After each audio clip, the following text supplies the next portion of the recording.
నమస్తే, welcome to Andhraprabha. నేను తేజస్వి.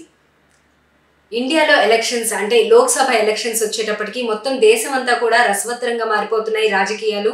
ఒకవైపు తెలుగు రాష్ట్రాల్లోనూ అదే విధంగా ఉంది. మరోవైపు పంజాబ్ కానీ అలాగే బెంగాల్లో కూడా ఆమ్ ఆద్మీ పార్టీ అలాగే తృణమూల్ కాంగ్రెస్ కూడా కలిసి పోటీ చేయము అని చెప్పేటికి ఇప్పటికే అనౌన్స్ చేయడం కూడా జరిగింది. వీటన్నిటి గురించి మనతో మాట్లాడడం కోసం మనతో పాటు ఉన్నారు ఆంధ్రప్రభ ఎడిటర్ వైఎస్ఆర్ శర్మ సార్. సార్తో మాట్లాడదాము. నమస్కారం సార్. నమస్తే అండి. ఇటువైపు తెలంగాణ అలాగే ఆంధ్రాలోను ఎంపీ ఎలక్షన్స్ కోసం పోరాటం అలానే ఉంది. తెలంగాణలోకి వచ్చేటప్పటికి రీసెంట్గా నిన్నటి రోజున రేవంత్ రెడ్డిని బీఆర్ఎస్ ఎమ్మెల్యేలు 3 వెళ్ళి కలవడం జరిగింది. కానీ వాళ్ళు ఇచ్చిన ప్రెస్ మీట్లో ఏంటంటే మేము కలుస్తాం, అవసరమైతే 1 సార్లైనా కలుస్తాం ఏంటి అన్నట్టు మాట్లాడుతున్నారు. అది ఏ విధంగా తీసుకోవచ్చు అంటారు? అంటే ఇప్పుడు రేవంత్ రెడ్డి గవర్నమెంట్ కొత్తగా అధికారంలోకి వచ్చింది. సరే, నిన్న మెదక్ జిల్లాకు సంబంధించి ఉమ్మడి మెదక్ జిల్లాకు సంబంధించి 4 ఎమ్మెల్యేలు వెళ్ళి ముఖ్యమంత్రిని కలిశారు. ఆయన ఇంట్లో కలిశారు. వాళ్ళు ఏం చెప్తారంటే కొత్త గవర్నమెంట్ వచ్చింది, పైగా మాకు ఇప్పటికే వచ్చి నెలన్నర కూడా కాలేదు, మాకు ప్రోటోకాల్ సమస్యలు వస్తున్నాయి, అట్లాగే మా నియోజకవర్గాల్లో డెవలప్మెంట్ ఫండ్స్ అవి వాటి గురించి బ్రీఫింగ్ ఇచ్చి విడుదల పత్రాలు ఇవ్వడానికి వచ్చామని వాళ్ళు చెప్తున్నారు. ఇది వాళ్ళ వర్షము. సరే, వాళ్ళు ఎందుకు వెళ్ళారు ఏంటనేది పక్కన పెడితే వాళ్ళు ఇదే చెప్తారు. ఇంతకుమించి వాళ్ళు ఏం చెప్తారు? పైగా వాళ్ళకి వాళ్ళ బాస్ పర్మిషన్ ఉందా లేదా అనేది కూడా వాళ్ళు అసలు మా పార్టీలో చాలా స్వేచ్ఛ ఉంది, మేము మా అధినాయకులను అడగక్కర్లేదు, మేము ఎక్కడికైనా పోయి ఎవరైనా జరిగే స్వేచ్ఛ మాకుందని చెప్తున్నారు. కానీ గత ఆనవాళ్ళు చూస్తే అంత స్వేచ్ఛ పార్టీలో లేదు. ప్రతిదీ సెంట్రిక్గా పార్టీ పర్మిషన్స్తోనే ఏదైనా చేసే అవకాశం ఉండేది. మరి ఇప్పుడు వాళ్ళు కొత్తగా వాళ్ళ స్టాండ్ మార్చుకున్నారేమో తెలియదు. కానీ ఏవైనా సరే ఒక 4 ఎమ్మెల్యేలు ప్రత్యర్థి పార్టీ అధికారంలో ఉన్నప్పుడు ఆ సీఎంని వెళ్ళి కలవటం అనేది డెఫినెట్గా పార్టీ అధినాయకత్వానికి చెప్పి ఇట్లా వాళ్ళకి మెమరాండం ఇస్తామని చెప్పి వాళ్ళ పర్మిషన్ తీసుకొని వెళ్ళి కలిస్తే పేచీ ఉండదు, ఇబ్బంది ఉండదు. అది జరగకపోవటం వల్ల ఏమవుతుందంటే ఇటువంటి ప్రచారాలు, అనుమానాలు, దుష్ప్రచారాలు జరిగే అవకాశం ఉంది. ఇంకోటి ఏంటంటే ఇప్పుడు రాజకీయాలను ఎట్లా అయిపోయినాయంటే 2 ప్రత్యర్థి పార్టీలకు సంబంధించిన నాయకులు, వాళ్ళు ఎమ్మెల్యేలు కావచ్చు, ఎంపీలు కావచ్చు, మాట్లాడుకుంటే వీళ్ళిద్దరి మధ్య ఏదో పార్టీలకు అతీతమైన ఒక సంబంధం ఉంది, ఇతను అందులో చేస్తాడా అతను ఇందులో చేస్తాడా అనే ఒక సందేహాస్పదమైన రాజకీయ వాతావరణం దేశవ్యాప్తంగా, మన తెలుగు రాష్ట్రాల్లోనే కాదు, తెలంగాణలో కాదు, దేశం మొత్తం ఇట్లాగే ఉంది. ఈ నేపథ్యంలో నిన్నగాక మన ఎన్నికలు జరిగిన తర్వాత కొత్తగా ఎలక్ట్ అయిన ఎమ్మెల్యేలు అంటే వాళ్ళందరూ సీనియర్ ఎమ్మెల్యేలే, మళ్ళీ ఎలక్ట్ అయిన వాళ్ళు వెళ్ళి కొత్త సీఎంని వెళ్ళి కలవడం అనేది డెఫినెట్గా అది ఒక చర్చనీయాంశమైన అంశమే. ముందు ఏమైనా జరగచ్చు.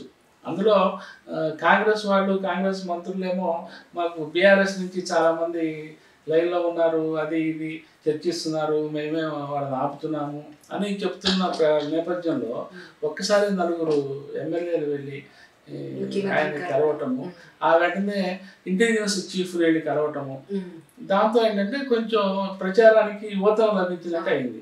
అయితే నువ్వు వెంటనే ఇంటెలిజెన్స్ చీఫ్ని ఎందుకు కలవాలి అంటే మాకు ప్రోటోకాల్ ప్రాబ్లమ్స్ ఉన్నాయి, ఆల్రెడీ ఇప్పుడు నియోజకవర్గంలో ఏదైనా ప్రోగ్రామ్ జరుగుతుంటే మమ్మల్ని పట్టించుకోవట్లేదు కాంగ్రెస్ గవర్నమెంట్, అందుకనే ఇంటెలిజెన్స్ చీఫ్కి మేము చెప్పడానికి వెళ్ళామని చెప్తున్నారు.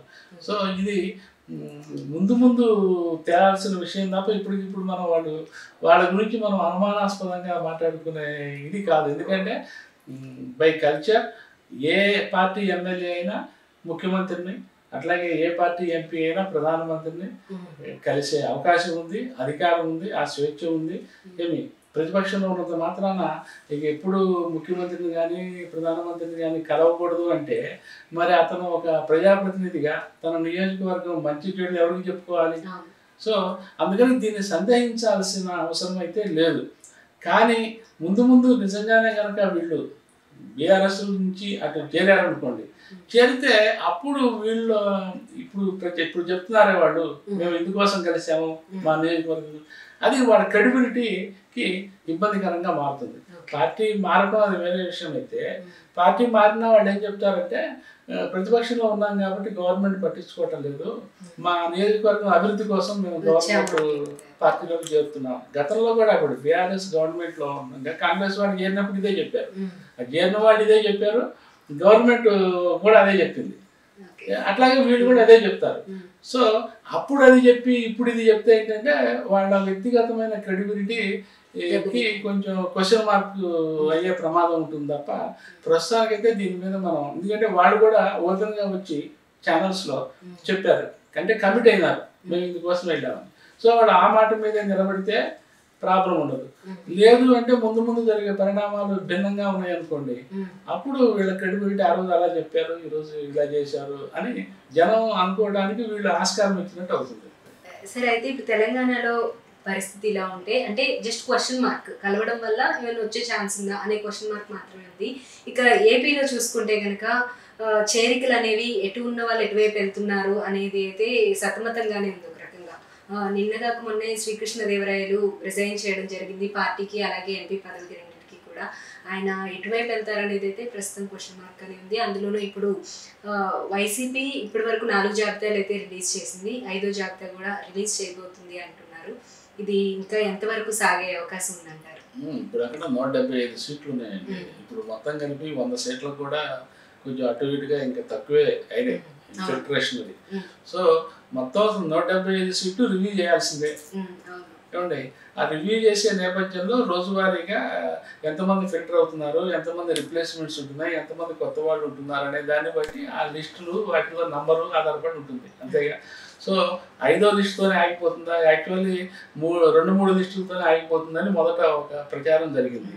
కానీ అది 4వ లిస్ట్ వచ్చింది, 5వ లిస్ట్ వచ్చింది. ఈ లిస్టులు పెరుగుతున్న కొద్దీ రాజకీయ వైసీపీకి సంబంధించిన నేతల్లో కూడా గుబులు మొదలయ్యాయి కదా. ఇప్పుడు ఏ రోజుకి ఆ రోజు ఇవాళ తాడేపల్లి నుంచి క్యాంప్ ఆఫీస్ నుంచి నాకు ఫోన్ వస్తుందేమో అని ఎవరికి వాళ్ళు ఫోన్ వచ్చిన వాళ్ళు ఎన్ని మాట్లాడి వస్తారు. సో వాళ్ళ ఏదో తేలిపోతుంది. ఇక వాళ్ళు ఎటువంటి అడుగులు వేస్తారనేది వాళ్ళకి సంబంధించిన విషయం.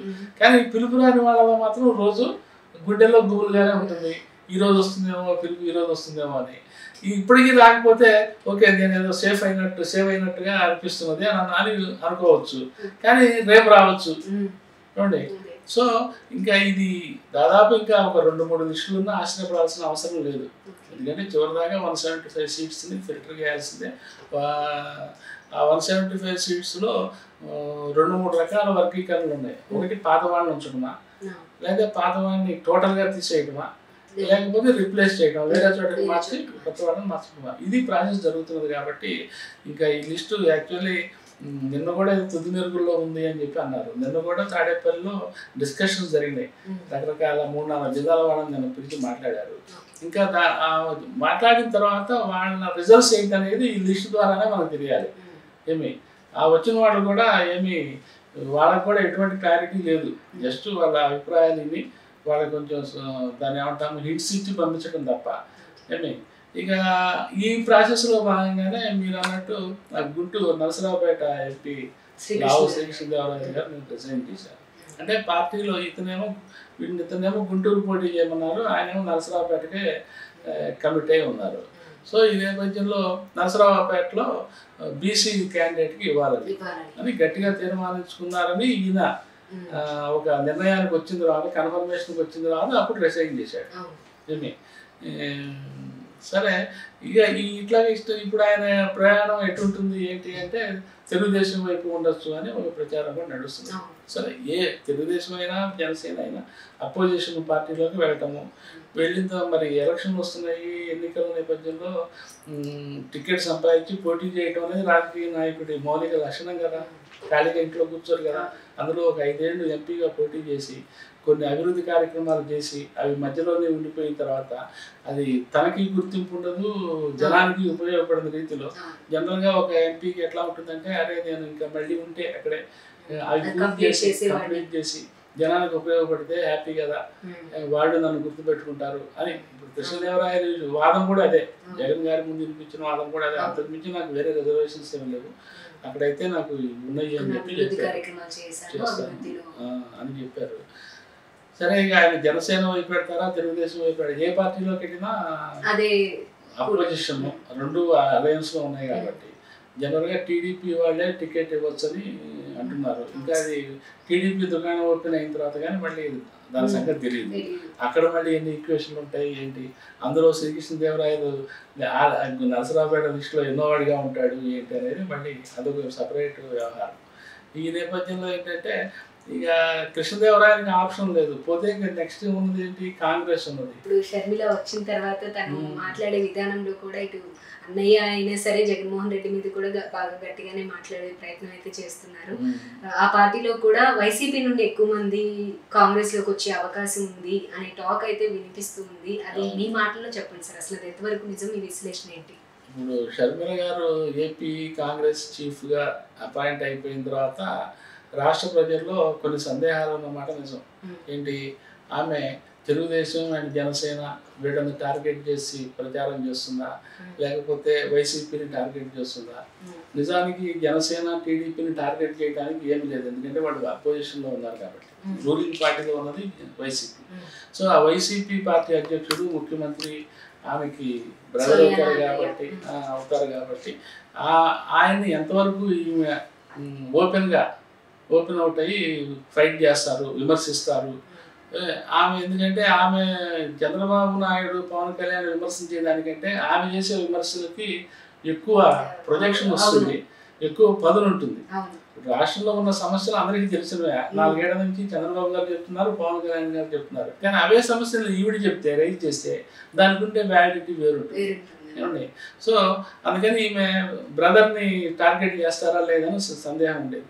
కానీ ఆవిడ ఫస్ట్ ఏపీలో అడుగుపెట్టిన మరుక్షణం నుంచి ఆమె టార్గెట్ అంతా వైసీపీ, జగన్ గారు అండ్ బీజేపీ. ఏమి బీజేపీని అయితే అసలు ఒక చంద్రబాబు కానీ ఒకసారి పవన్ కళ్యాణ్ గారు ఎటు బీజేపీ అలయన్స్ కాబట్టి ఆయన మాట్లాడే అవకాశం లేదు. చంద్రబాబు అట్లాగే జగన్ గారు కూడా మాట్లాడరు.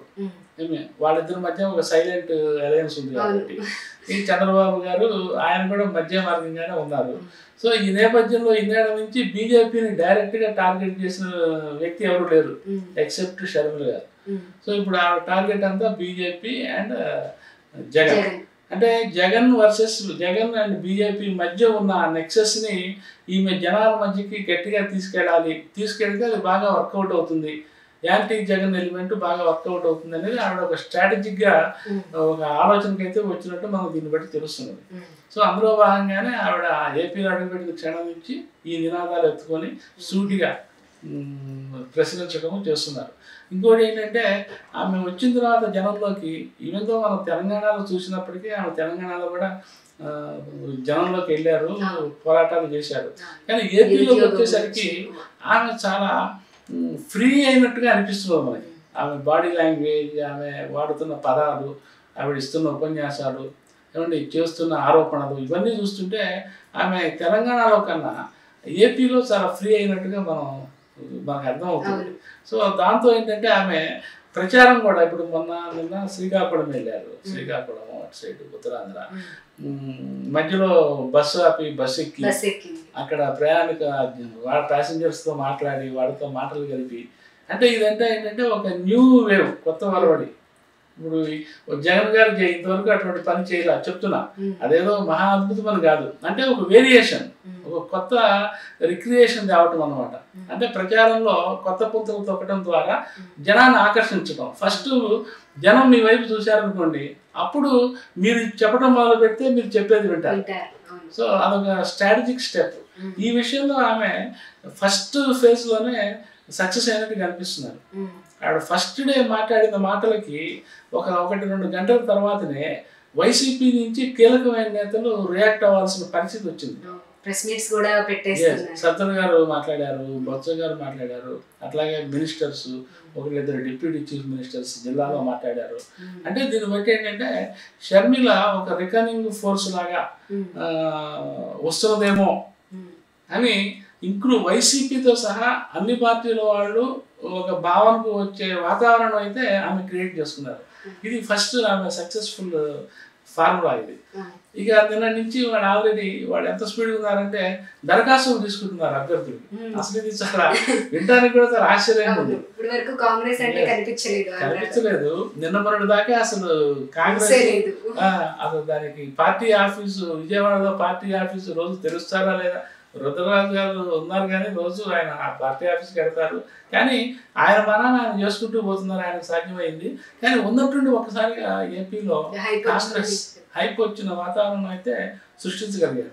అయితే వాళ్ళు కూడా ఏంటంటే ఇప్పటికిప్పుడు అదేదో శర్మిల గారు గవర్నమెంట్ ఎక్కేసి సీట్లో కూర్చోబెడుతుందని వాళ్ళు ఆశించట్లేదు. కానీ కనీసం ఒక 3-4%, 3-4-5% ఓట్లున్నా ఈసారి సంపాదిస్తే ఏపీలో మర్చిపోయిన కాంగ్రెస్ ని నెక్స్ట్ టైంకి మనం ఇక అసలు సింహాసనం కోసం పోరాడవచ్చు అనేది ఒక ఆలోచనగా వాళ్ళకు ఉంది. ఆ విషయంలో షర్మిల గారు ఇప్పుడిప్పుడే ఆమె కొంచెం జనంలో గుర్తింపు పొందుతున్న వాతావరణం అయితే కనిపిస్తున్నది.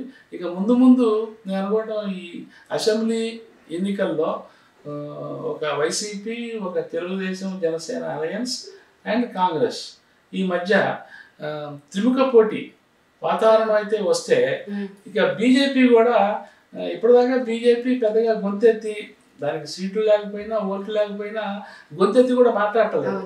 కానీ షర్మిల వదులుతున్న బాణాలతో బీజేపీ కూడా రియాక్ట్ అవ్వాల్సిన పరిస్థితి వస్తున్నది. ఎందుకంటే ఆవిడ కేంద్రం మీద డైరెక్ట్గా ధ్వజం ఎత్తి ఏపీకి ప్రత్యేక హోదా ఎందుకు ఇవ్వలేదు, అట్లాగే పోలవరంని వైసీపీ మీరు కలిసి కుమ్మక్కైపోయి వాటిని బ్రష్ పెట్టించారు అని ఈ లింకులు కలపడంతో ఏమవుతుందంటే ఇటు వైసీపీ రియాక్ట్ అవ్వాల్సిన పరిస్థితి వస్తున్నది, అటు బీజేపీ రియాక్ట్ అవ్వాల్సిన పరిస్థితి వస్తున్నది. సో వీళ్ళందరూ కలిస్తే రేపు వచ్చే అసెంబ్లీ ఎన్నికలు ప్లస్ లోక్సభ ఎన్నికలు షర్మిల పుణ్యం అంటూ చాలా కొత్త రసవత్తరంగా మారే అవకాశాలు అయితే కనిపిస్తున్నాయి. జనసేన వైపు వచ్చేటప్పటికి ఏపీలో మొత్తం అంతా కూడా ఇదే విధంగా ఉంది ప్రతిరోజు కూడా. అయితే జనసేనలో ఇప్పటికే ముద్రగడ వస్తున్నారు అని చెప్పి అనౌన్స్మెంట్ ఆల్రెడీ ఆయన కూడా చెప్పడం జరిగింది వస్తాను అని చెప్పి. ఏ విధంగా ఉండబోతుంది ఆయన వస్తే కనుక? ఇప్పుడు ఈసారి ఎన్నికలకు వచ్చేసరికి ఏంటంటే కుల ప్రభావం అయితే చాలా ప్రధానమైన పాత్ర పోషించబోతున్నది. అందులో జగన్ గవర్నమెంట్ వచ్చిన తర్వాత ఈ బడుగు బలహీన వర్గాలు, మైనారిటీలు వీళ్ళందరికీ సంక్షేమ పథకాలు అమలు చేస్తూ వాళ్ళందరూ నా వైపే ఉన్నారు అని వాడు కంటాపదంగా చెప్తున్న నేపథ్యంలో మిగతా పార్టీలు కూడా బీసీలని, కాపుల్ని తన వైపు తిప్పుకునే అనివార్యమైన పరిస్థితి అయితే వచ్చింది. సో ఇందులో భాగంగానే ఇప్పుడు Janasena by virtue of it's nativity, ఉభయ గోదావరి జిల్లాలో దానికి ఉన్న స్థానికత ప్రభావం వల్ల ముఖ్యంగా ఉభయ గోదావరి జిల్లాలో అటు ఉత్తరాంధ్రలో కూడా కాపులని తమ వైపు తిప్పుకునే ప్రయత్నాలు అయితే బాగా చేస్తున్నారు. అందులో కొంతవరకు సక్సెస్ కూడా అయినారు. సో ఈ నేపథ్యంలో ఉన్నట్టుండి తెర మీదకి గతంలో ఎన్నడూ లేనంతగా ముద్రగడ పద్మనాభం గారు వచ్చారు. సో ఆయన కోసం నిజంగా ఆయన వచ్చారా లేకపోతే రాజకీయ పార్టీలే ఆయన్ని తెర మీద తెచ్చినాయా అనేది ఒక విషయం. వైసీపీ ఆయన్ని తమ పార్టీలోకి తీసుకురావడానికి తీవ్ర స్థాయిలో ప్రయత్నించింది కానీ ఆయన అటువైపు మొగ్గలేదు. చివరికి దాదాపు 3-4 వారాల తర్వాత ఆయన మనసులో మాట ఏంటి అనేది తెలిసింది. ఆయన కొంతకాలము తెలుగుదేశంలో చేరతారని అనుకున్నారు. తర్వాత అల్టిమేట్గా ఏంటంటే వాళ్ళ అబ్బాయి ద్వారా ఫస్ట్ ఇన్ఫర్మేషన్ బయటకు వచ్చింది. ఏంటి, మా ఫాదర్ వైసీపీలో చేరడానికి ఇష్టంగా లేరు, ఆయన జనసేన వైపు మొగ్గుతున్నారు అని. సో అక్కడితో కొంచెం సస్పెన్స్ వీడింది.